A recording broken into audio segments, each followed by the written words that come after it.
Здруженијето за промоција и развој на инклузивно општество Инклузива со поддршка на општина Куманово го отвори реновираниот објект поранешна местна заедница 11 ноември, адаптиран за програмските и проектните активности на децата, лицата со попреченост во рамки на здруженијето.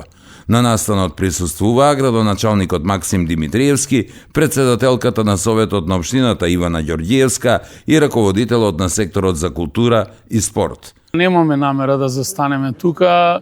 Еве, јавно ги повикувам и останатите кои што се занимаваат со ваков тип на делување во општеството да се одважат и да се вклучат со нови предизвици, со нови идеи. Општината е тука да помогне, како што и во првиот случај со дневниот центар Порака наша, а и сега со Инклузива помагаме и ќе продолжиме да помагаме. Воедно ќе потенцирам дека нивото на соработка со ресорното Министерство за труд и социјална политика, кое што има дополнителни надлежности сега, мора да се интензивира со цел да во Куманово се создаде еден центар за целосен престој на лицата од оваа категорија, бидејќи се соочуваат со сериозни проблеми, а им посакувам на Инклузива час поскоро да се лиценцираат на национално ниво како би можеле да ги користат средствата кои што доаѓаат од државниот буџет, за да можеме да ги ослободиме нашите средства на локално ниво за промовирање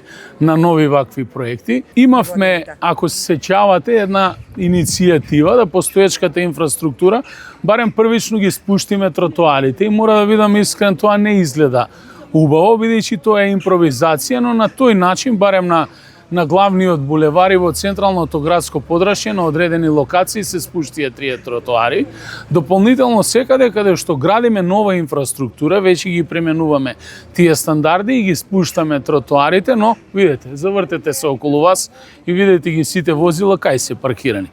Ние можеме да градиме тротоари колку сакаме. Еве овој тротоар тука пред училиштето ви е зафатен со возила, што значи дека свеста на граѓаните мора да се подигне на повисоко ниво.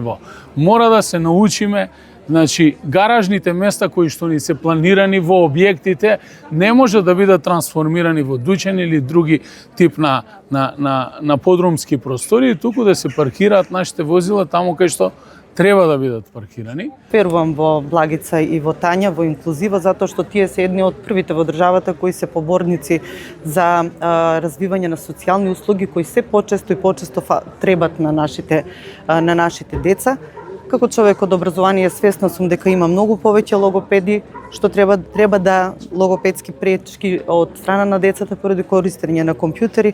Значи секое второ дете има потреба од една ваква услуга. Ние како општина и како Совет на општина Куманово мора да бидеме многу посензитивни и поемпатични за да може да развиваме соодветни услуги кои навистина им ги требат на граѓаните.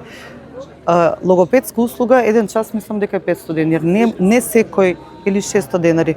Не секој родител може да се дозволи на своје дете еднаш, 2 пати, па и некогаш 3 пати месечно или неделно да посети логопед, дефектолог, физиотерапевт, без разлика што му е потребно на детето, а од 5 години до 12 години се клучни години за развој на едно дете, едноставно и помош на семејството за да може да се ослободи и да почне да биде општествено продуктивно. Веќе од 15 почнавме да работиме со мала група на дечиња, а сега имаме 41 дете кое го посетува овој центар и му се даваат индивидуални услуги.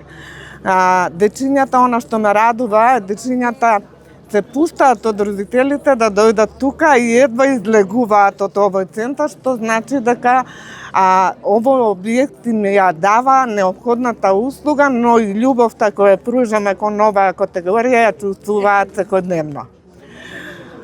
Инклузива не од сега, туку повеќе време го бараше овој простор, за да најде соодветно место, за да биде оформено, реновирано по сите стандарди за пристапност на оваа категорија. Сите институции, но и градежните компании ги повикуваме да ги запазат овие стандарди што се овдека применети, бидејќи се што се прави рампите по училиштата и во институциите не се соодветни, ниту ги исполнуваат критериумите за пристапност. Постои закон, постои правилник, но повторно се градат објекти кои не се пристапни. Понатаму на родителите би пратила порака да бидат упорни, да зацврснат како луѓе, да ни се приклучат во оваа наша мисија, ако сакаме уште поголеми права, затоа што мала група на луѓе може да направи многу, а поголема уште повеќе. Новиот објект е резултат на соработката која трае подолг период помеѓу општината и Сдруженијето Инклузива, чија основна цел е создавање и подобрување на услови за квалитетот на живење на децата, односно лицата со попреченост и нивните семејства.